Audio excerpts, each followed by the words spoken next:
Attention men, here's an important new podcast you need to be listening to. So this whole issue about prostate and prostate health and all the challenges that we're having with it, but no one's talking.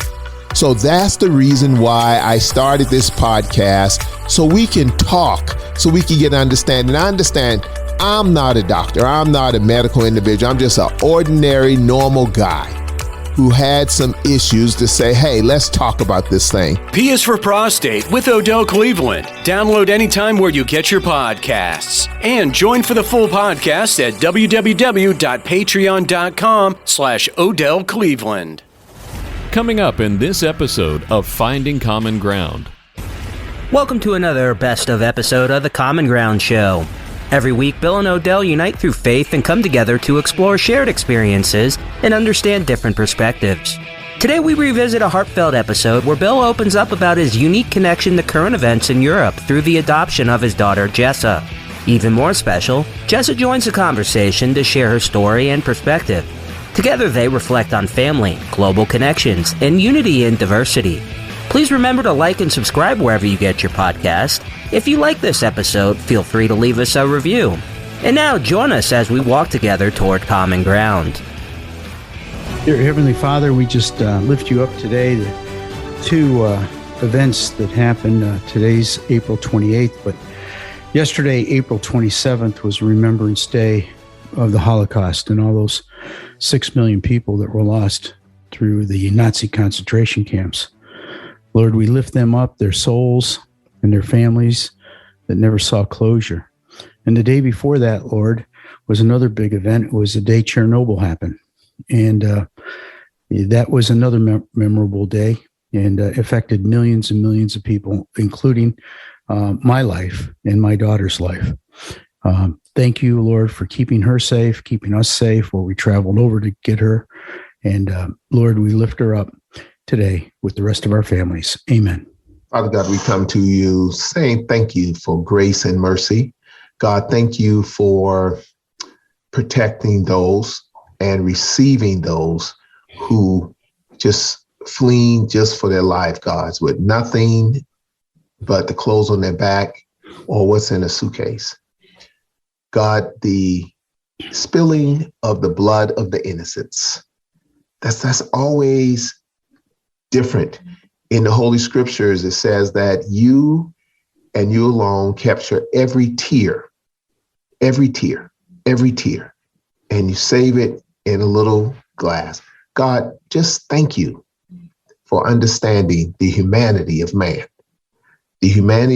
and how man at times we destroy and hurt each other. God, forgive us. Forgive us for the things, the evil things that we do. And God, continue to bless us and help us and heal us, because unintended consequences are still consequences, and it affects so many people's lives. Thank you, and we praise you. Amen. Hey, good morning, Odel. How you doing? Bill, I'm doing pretty good. I want to say that, as you know, I believe that America is the greatest country on the face of the earth right now. And we are doing great things. Are we perfect? No, but we still are the greatest country on the face of the earth. And I believe that a lot of why we're great is we believe that in God we trust. Now, there's so much going on, Bill, now when we look at what's going on over in Ukraine and the spillover effects in Poland and everything else, because I've always read in the history books, Bill, about, Adolf Hitler and that war and everything and all the people in the concentration camps and the killing camps. But reading about it is different than actually seeing it live because of technology today, because of 24-hour coverage, because of Facebook and YouTube and Twitter. Bill, it's real, man. It's real. And I know you've been to Poland. Help our audience understand, what are we dealing with here? What are we dealing with, Bill? Yeah. Help me understand. Well, it's tough to understand. It really is, because you see those pictures on TV and whole villages are wiped out and they're just bombed to smithereens. And you think about how long does it take, like a town like Greensboro? Some of those towns are the size of Greensboro. And Wow. how long would it take in artillery and jets and all that stuff to destroy every major building in town, including your house? That's got to take a lot of time, I would think, and a lot of weaponry and bombs, and it just blows my mind when they do those pictures. And then you see the bodies in the street. That's just incredible. A guy riding his bike and coming home with food, he gets shot and killed, and his potatoes fall out of his bag, and they're still sitting next to his body. It's interesting. Yes, I've been to Poland. I adopted a little girl from Poland. Her name is Jessa. Originally, her name was Ebba, and we changed it to Jessa Ebba. And we adopted her in January of 84, I think it was. And but we didn't pick her up until April 28th, like today. At that time. And as I mentioned earlier, on April 26th, Chernobyl happened. And wow. Yeah, it happened. And her orphanage where she was staying was in a town called Białystok. Now, Białystok's about 3 hours going toward Ukraine from Warsaw, somewhat near Krakow. And it's real close to the Ukrainian border. So what happened when the Chernobyl happened, the radioactive cloud went over her orphanage. In fact, it was interesting. Dory and I read a devotional at night, and on the 26th, they had part of the devotional was talking about evil and talking about no one can tame the tongue. It is restless, evil, and full of deadly poison, James 3:8. And they said, shortly after midnight on Saturday, April 26, 1986, routine maintenance was in progress at the Chernobyl nuclear power plant in the northeast corner of Ukraine, about 50 miles from Białystok, when an uncontrolled power surge raced through the reactor number 4, producing steam and hydrogen, which culminated in a massive explosion. A mile-high nuclear cloud hovered for 10 days and releasing nuclear rain. In the summer of 1993, this person witnessed firsthand its devastation of this accident brought to the region and its people. It's stayed with me for this day. This is the author talking now. On my humanitarian assignment for the World Vision International, I was sent to Chernobyl to help those wounds that had not been able to heal physically. I walked around in an abused landscape that will require many thousands of years to heal. Wow. I talked with suffering children. I listened to those desperate parents. I met with courageous doctors, and I saw what life was like in Chernobyl's dead zone. Things will never be simple and uncomplicated again for those 2 million residents. Big impact. The radioactive cloud went over to Sweden and Finland. We had news reports that Białystok's radioactivity was 50 times higher than normal. And at the time, it was interesting. When we went to adopt Jessa, we had to spend about 10 days in Chernobyl. And we were there. And during that time, we had to have a hearing in front of a Polish judge that we were good parents. We had lawyers and interpreters, and then our lawyers and interpreters had to go to. Actually, our lawyers went to the embassy to do the paperwork, both in Poland and the American, and then we went with our interpreter down to Białystok. We took a train from Krakow. Or from Warsaw to Krakow. And that was interesting because it was communist at the time. And the whole time we drove through the countryside, I didn't see one tractor. I saw horses and plows. And this was in 1986. And we got to Krakow and we stayed with a friend of our interpreter. And we stayed at their flat, and we saw Krakow. Krakow's the town where Pope John came from. And we had him, we got to see where he lived, and we got to see the famous bell tower in Krakow. And while we were there, the family was talking to us about Hitler and Auschwitz. And quite frankly, I wasn't aware that Auschwitz was that close to Krakow, but it is. It's like a 20-minute ride outside of Krakow. And the people we were with had been in concentration camps for a little while. They actually had the tattoos, the husband and the wife. And they had a son. And they said, would you like to go see Auschwitz? And I thought about it, and I said, we have a couple days that we don't need, we're sightseeing. We were taking pictures of downtown Krakow, which is beautiful, and decided to go to Auschwitz. And at that time, I'm thinking, okay. Wait a minute now, Bill. Wait a minute. Auschwitz, the Auschwitz? Yeah, the concentration camp that says work hard and have freedom or something on the front of the building or the walkway. So I went there, and when I got there, I'm thinking a couple things. One is, are the Jewish people exaggerating how bad this was? Okay. And at that point, I hadn't had any Jewish friends, but, I was just wondering, it can't be that bad. It had, they must be exaggerating. So I'm going to go see it with my own eyes, and then I'll be able to tell. So I got there, and I had one of those old cameras and Kodak cameras, and I started taking pictures like you were going to a regular place, and thinking that it's kind of a touristy thing, like, you take pictures of the buildings and all that stuff and the grounds.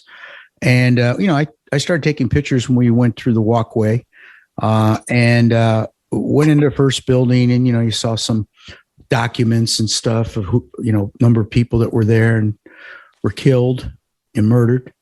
And then, I'm taking pictures, and I go to the next room, and there is a room probably 20 by 40 with nothing but little kid shoes. Wow. I mean, it's just wall to ceiling, floor to ceiling. And I was like, whoa. I remember taking a picture of that. And then we went to the next room. It was floor to ceiling of prosthetics. And I stopped taking pictures, because the next room was floor to ceiling of human hair. And then the next room was floor to ceiling of personal items, like bags and stuff. And it was like, holy cow. And there's a story under each. And then we walked around and saw where they did the firing squads, and we saw the rooms where they slept. And that was disturbing. And then we went to the crematorium and actually walked down inside the building where they gassed them. And, wow.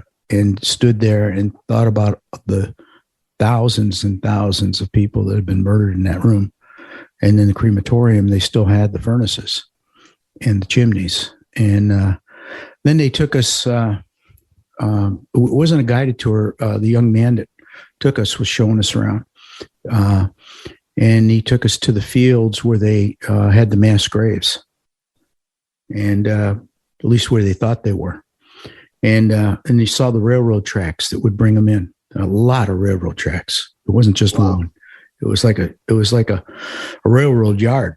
And so that was, I realized at that point that one, the Jewish people were not exaggerating. This was horrible. And this was only one camp, or many of them. And two, how could human beings do this to other human beings? And it's the first time I've seen that in my life. I was 36 at the time, and it changed me. It changed my outlook on life. And it was a life-changing experience, and so was going and picking out Jessa. Those were two life-changing experiences at one time. And I could tell you're getting caught up and emotionally. Let me ask a question. So I know Jessa. Jessa's a beautiful young lady. Okay. How explain to me, Bill, when you first saw her, how did you first see her? Well, and what did you see in her eyes? Yeah. When we were in Krakow, we took a train down to Białystok, which is near the Ukraine border. And we were taken into a big building, and we had all the paperwork in order. We had our interpreter with us, and I think our lawyer maybe. And we were asked to go into a particular room. And in that room, probably 30 by 30, were cribs all around. Wow. And they basically said to me, pick one, pick two, whichever one you want, you can have. And I was like, holy cow, I wasn't prepared for that. It never occurred to me that I'd be choosing my daughter. And so, by the way, this was a room with only females. They had another room for males. And so I went and held every one of those babies, maybe about 60 of them in there. And I held Jessa, who was at that time about 6 months old. And I held her and I said, her name was Ebba at the time, and we changed it to Jessa Ebba. I said, she's the one. Man, you making tears roll down my face. Let me stop for a minute. You got me crying. You held 6 babies. No, and this is the one? 60 babies. And you said, this is the one. Yes. Why? How did you know she's the one? She was the one. And I'll remember this to the day I die. The way she looked at me with her eyes. Wow. She was wrapped in a blanket. So after that, we had to say goodbye to her because there was more paperwork to bring her into the States, and there was a lot of other stuff. So we were told, okay, Jessa's yours, and you need to come back in 3 months and pick her up after we do all the paperwork. So we left, and we went back to our hotel in Białystok. And it was interesting. The night before, we were in a hotel. It was an old hotel. It was World War II. Still, it was a communist country, so they didn't have a lot of modern. They didn't have a Holiday Inn, and so I went and picked up. We were trying to get Radio Free Europe. I had picked it up on the radio in the room the night before, and that night I went to it, and it was all staticky. I couldn't get it.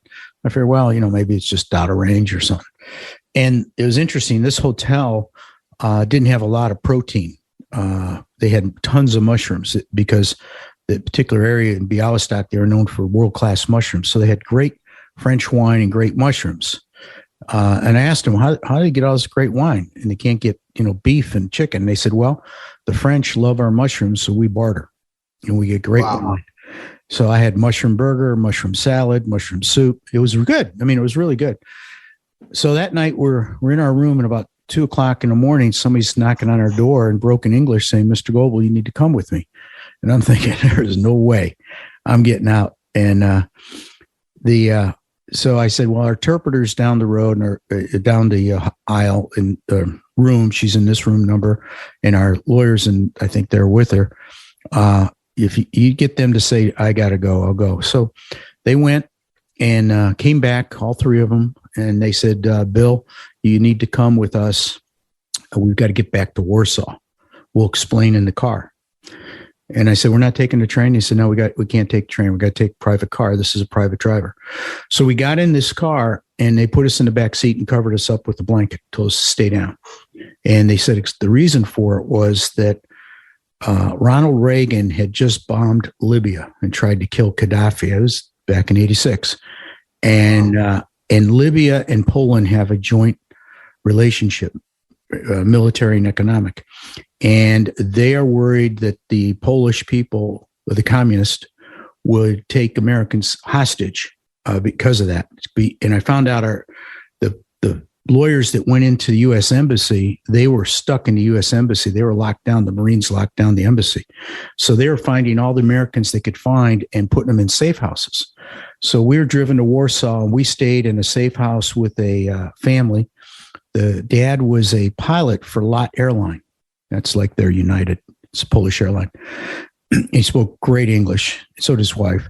So we stayed there for about a week. And what he would do is go to the airport and get the papers off the international flights coming in, like from Germany and stuff. And we could read what was going on because everything was blocked on radio and TV. We were like newsed out and blacked out. And So we stayed there for a week. And it was interesting. So, Bill, you stayed there for a week? Yeah, we had to extend our trip.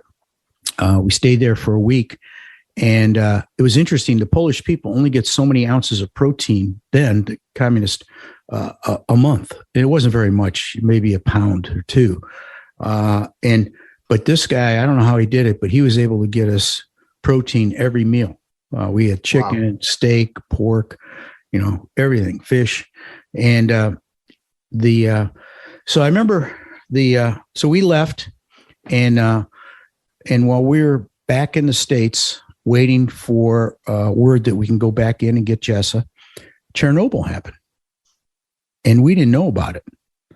Wow. And until it went on the news. And so we started calling people in the United States that had contacts in Poland to see how Jessa was. Can we get over?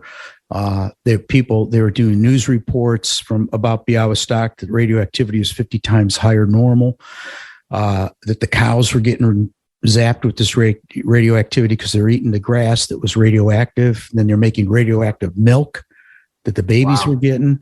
So it was like, holy cow.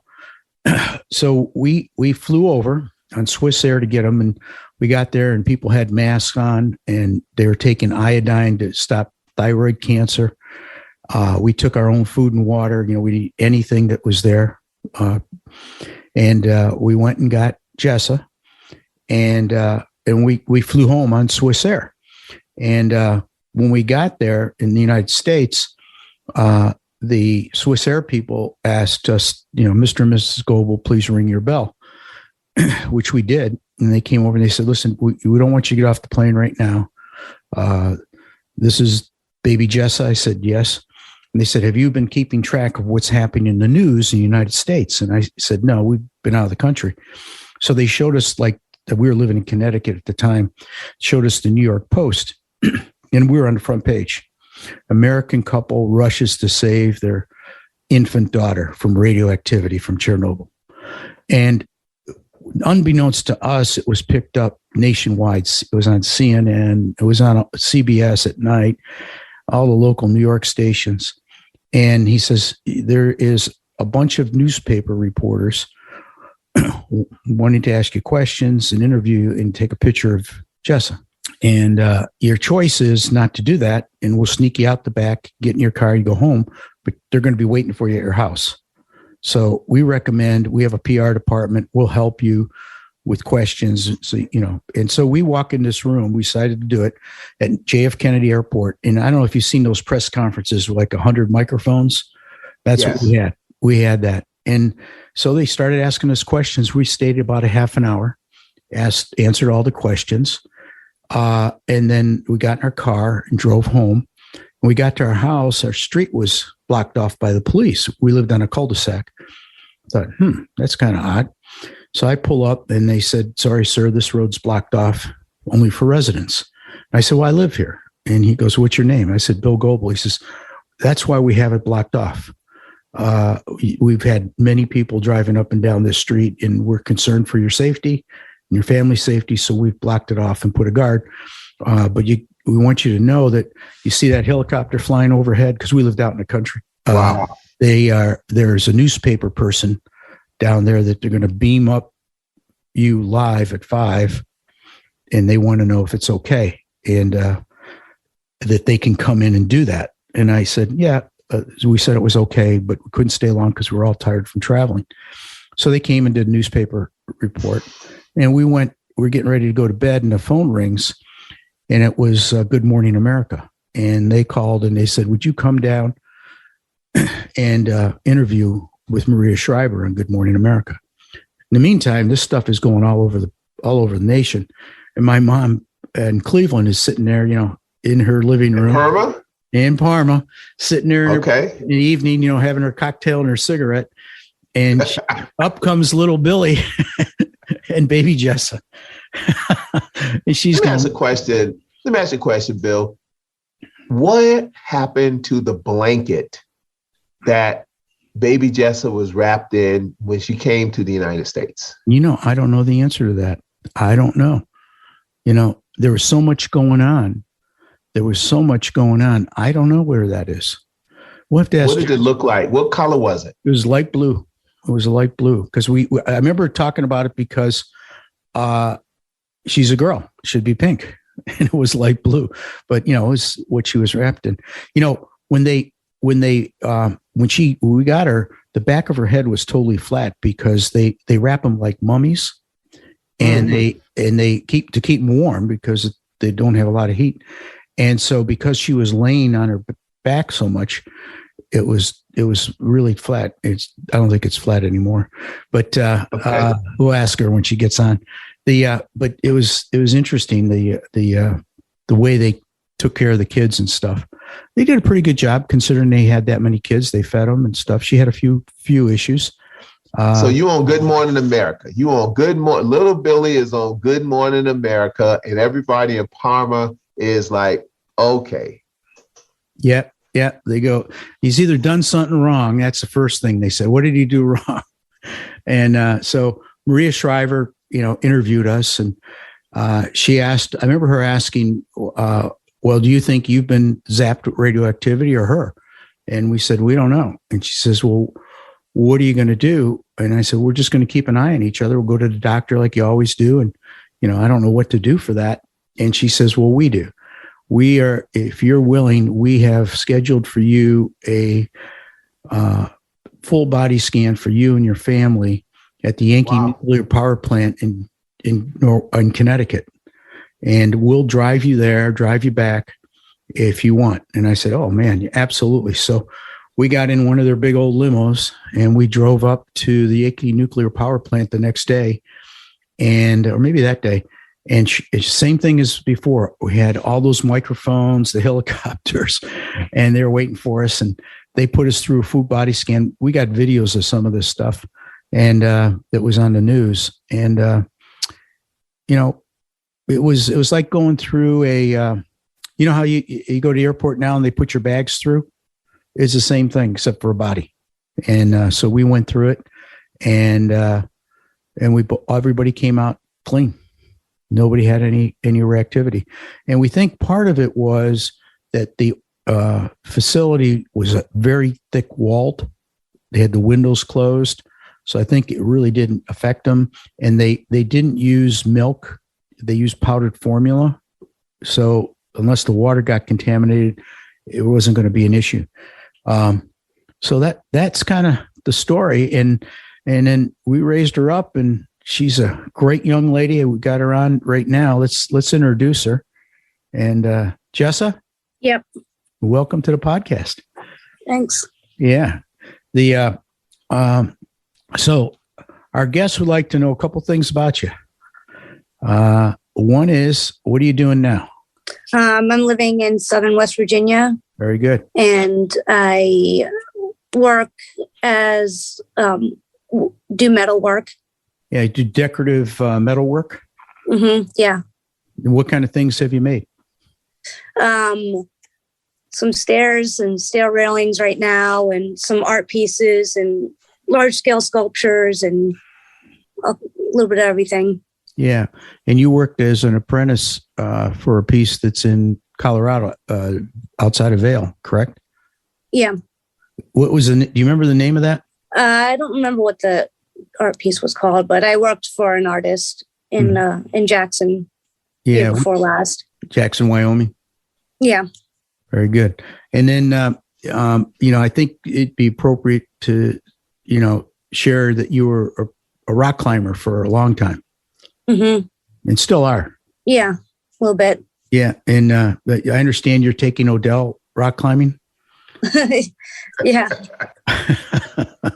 Well, Jessa, Odel lost a pound or two. So that's the good thing about it. I've seen posters of you look like you're hanging upside down on these cliffs. Now, how do you take an overweight, good-looking black guy rock climbing who's afraid of heights? So how would that work, Jessa? I don't know yet. Okay. Haven't done that yet. What are those pads that you have underneath when you do the bouldering? What are those called? Yeah, we can get lots of pads out and ropes. Yeah, you probably need about 15 pads.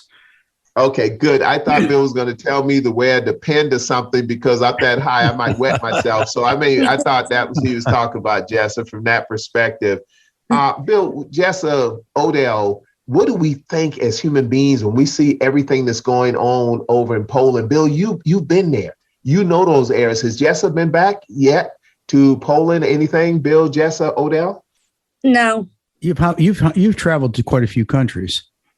Yeah, but not Poland. Yeah, and her rock climbing's taken her some great places, and we went to Cuba with her, and she rock climbed in Cuba, which was kind of cool.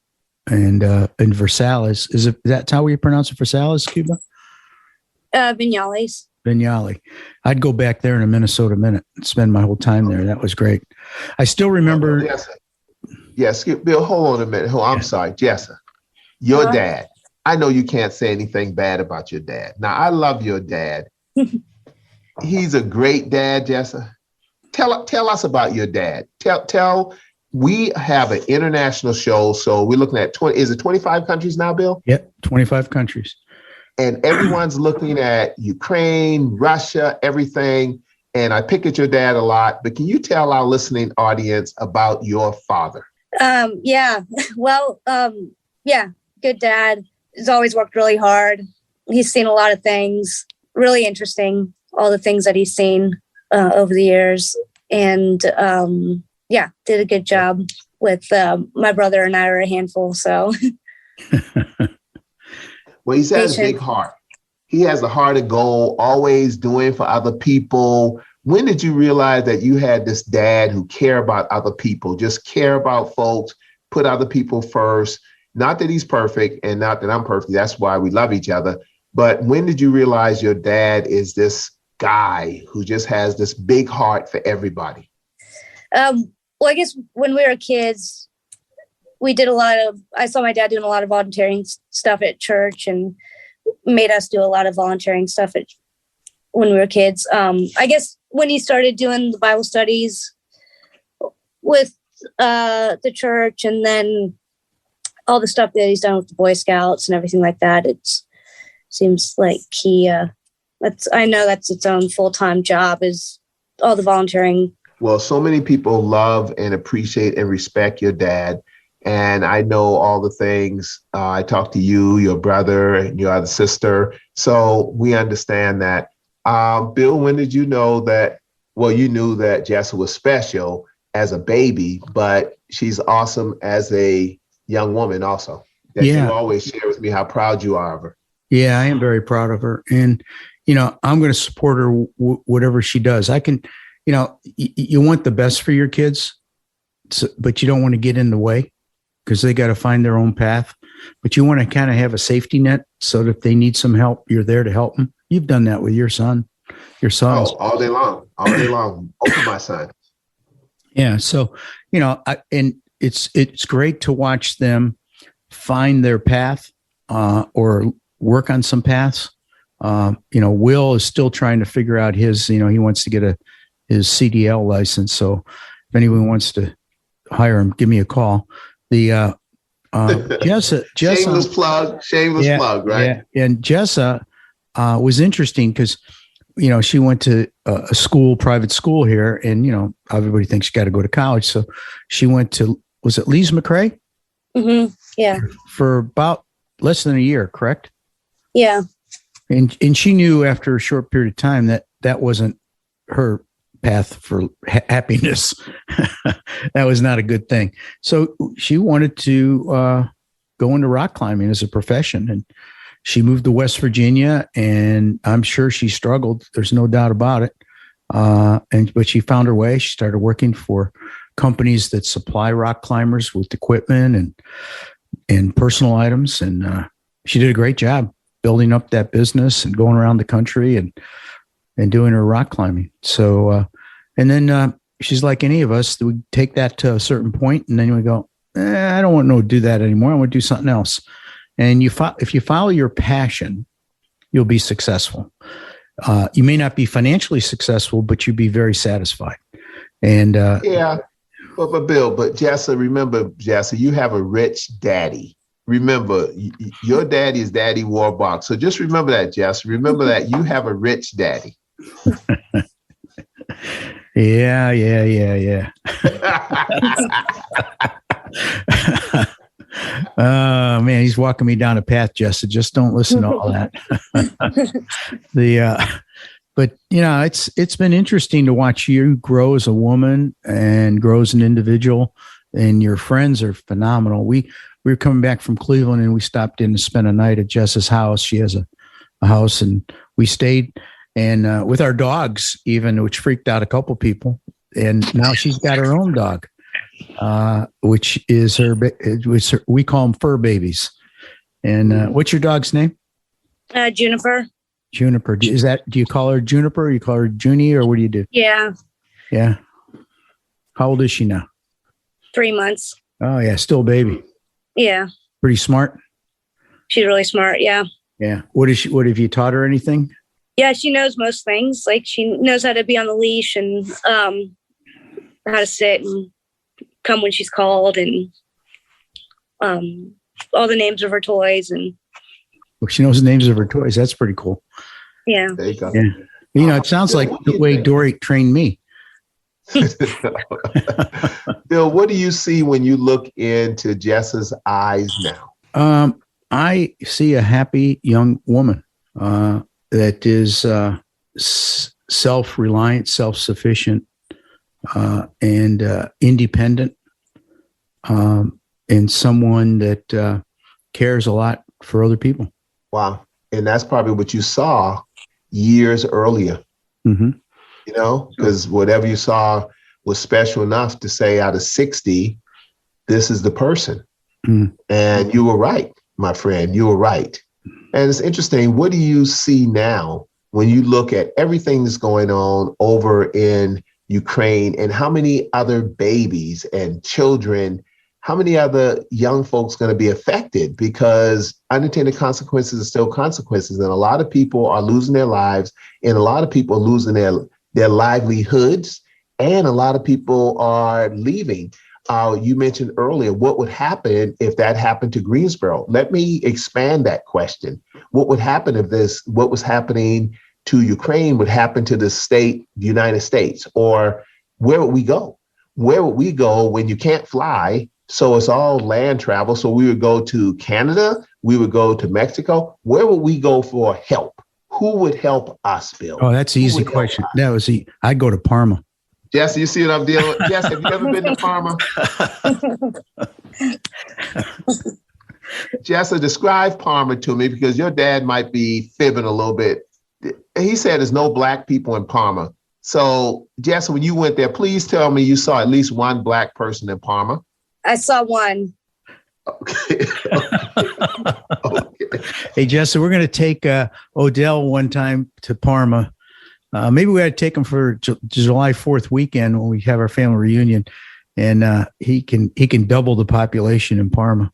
Double the Black population in Parma. So we'll go from one Black person to 2 Black people. Again, I know people listen, and Parma, we're not making fun at Parma. We're laughing with Parma, because one of the good things about it is life is life. And when you sit back and you think about what's going on now in Ukraine, I keep referring to it because it's going to affect all of us.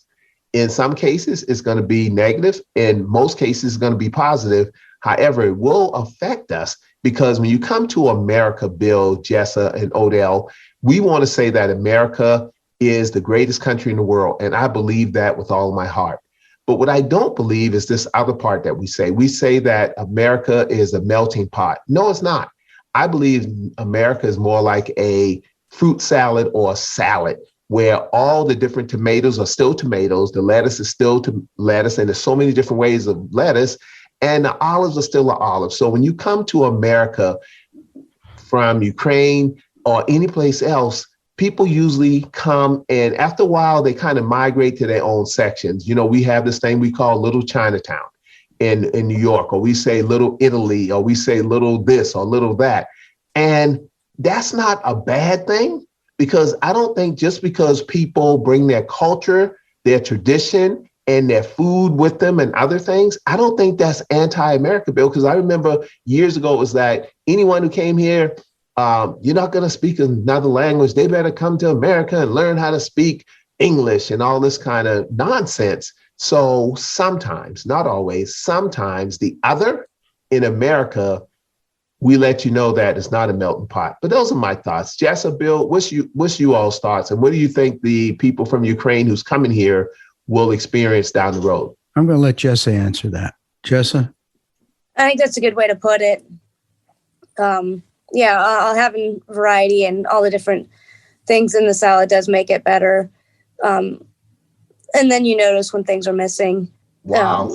And hopefully that's a whole different can of worms with refugees and everything like that, because there's not just refugees from Ukraine. They're refugees from Africa and the Middle East that go through Ukraine and are in Ukraine trying to get out right now that other countries are going to have to take in.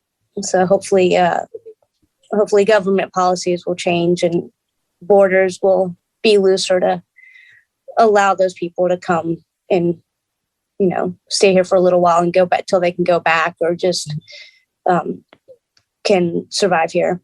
Jessa, you said something that just blew my mind. And your dad's going to get me because I'm talking too much. But Jesse, you said something that blew my mind. You said, yes, what's in the salad, but what's missing? Help me understand that, please, because I like that. Something's there. What do you mean by what's missing? Well, lettuce is boring, as we all know, and having 2 or 3 things in the salad helps, but it's nice to have, variety and more things in salads. And so if, you have that for a while, then things get taken out like tomatoes or whatever, you notice it and it's not as good. I think it's the same thing it's a good analogy with culture. And, once people get here and they get citizenship or whatever you want to put it, once they're here, then they become part of our culture and our society. And so when they're not here, it changes it, and it's a kind of dilutes it the other way. As I guess I don't know how to explain it, but having more people and more cultures in this country only enhances it. I agree. Jessa, as you were saying, the lettuce analogy, we have in salad dressing adds a spice, another element to it. So we have Italian salad dressing, we have Greek salad dressing, we have Russian salad dressing. You start playing on those names, but we've got all these international names that we add to our salad, and they make it different. They make it preferred and different. Like some people don't like French dressing, but they love Greek dressing.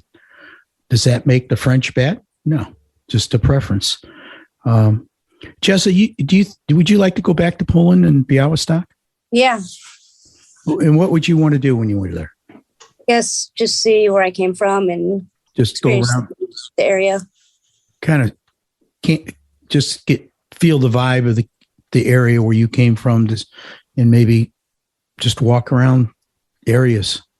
Maybe we can find the building where I picked you up. Yeah. Kind of cool to find that. And definitely got to go to Auschwitz if you're that close. I suspect Białystok right now with all the refugees is inundated with Ukrainians. Mm-hmm. Where else would you like to travel? Oh, everywhere. That's a good answer. Well, that's good. Jessa, we always ask our guest, how do you find common ground with people that either don't agree with you or don't look like you, or just how do you find common ground? And I know I didn't give you any chance to think about that, so we'll just take your spontaneous answer. That's a tough answer right now, especially living where I live. I don't know, where everybody that lives here we're all part of the same country and part of the same community, and all trying to do our best. Odel? I'm just sitting here and my thought is this. Jessa goes back to where she said to where she came from it's so many emotions, and you know, I'm here. I would think so many emotions that may be pent up that comes back. And what happens is this person, my family, and I know you all are family, Gobles, I know that. In addition to that, expanded families, people who I might be walking down the street and someone who looks just like me, you know, all those different things, because genes doesn't discriminate, you know? So I just thought that was powerful. And Bill, I would love to be a part of whatever we need to do to get this opportunity for Jessa to go back when things are, in my mind, I would say when things are better, but who am I to say? I'm just a good looking black guy. It's interesting. I thought about putting her on an airplane and sending her now because she could volunteer and help with the refugees. That's interesting. Jessa, what did you think when you heard that your dad, along with his friend, is starting this podcast? You like what? Because my kids are like, oh, Lord, here daddy go again with something. What did you think when you first heard Jessa? You want me to get off? Want me to get off, Jessa, so you can tell him the truth? No, I thought it was cool. Yeah. He's got a lot to say and a lot of interesting experiences and things to talk about. So it wasn't two old guys talking about their glory years. You didn't see it that way. Good. No. Thank you. Well, you know, the thing that I find interesting about this, besides being fun and enjoying with my good friend Odel and talking to people like you, Jessa, and just the guests we've had, these podcasts will be saved for ever. It's digitized. So, you know, I would love to hear your grandpa, my dad, and even my grandpa, if they had done recordings like this, just to listen to their voice and how they thought and what experiences they had. Unfortunately, they didn't have those things back then. Now we've got them. So what Odel and I are doing as a secondary item is to save these for future generations that may find them of interest. Isn't that completing the circle from the time you went over, Bill, and picked up this young lady and looked in her eyes and started crying to this day? The gift you give to her is that one day, Jessa, your daddy won't be here, but you could pick up this podcast and you could hear it and you can see it and you look in his eyes. And Bill, what would she see when she looked in your eyes, sir? Right now, an old fart. Yeah, so what am I going to do with your dad? What am I going to do with him, Jessa? I don't know. Odel, I love you, but Jessa, I really love you. You have a great day. Okay, thanks. Love you, Dad. Find Bill and Odel online at thecommonground.show. This podcast is a production of BG Ad Group. Darren Sutherland, executive producer. Doug Harding, creative director. Jacob Sutherland, director. Producers Jason Gentarola and Matt Golden. And Jinrei Zhang, video producer. All rights reserved. Whether you're a big, medium, or small business, managing and growing the bottom line is important. Focus CFO brings the experience and financial acumen of a Fortune 100 Chief Financial Officer to your company at a fraction of the cost. P&L help, internal reporting processes, or any business transitions or events. Focus CFO will help you and your team have a CFO in your company's back pocket. Focus CFO. Learn more at focuscfo.com.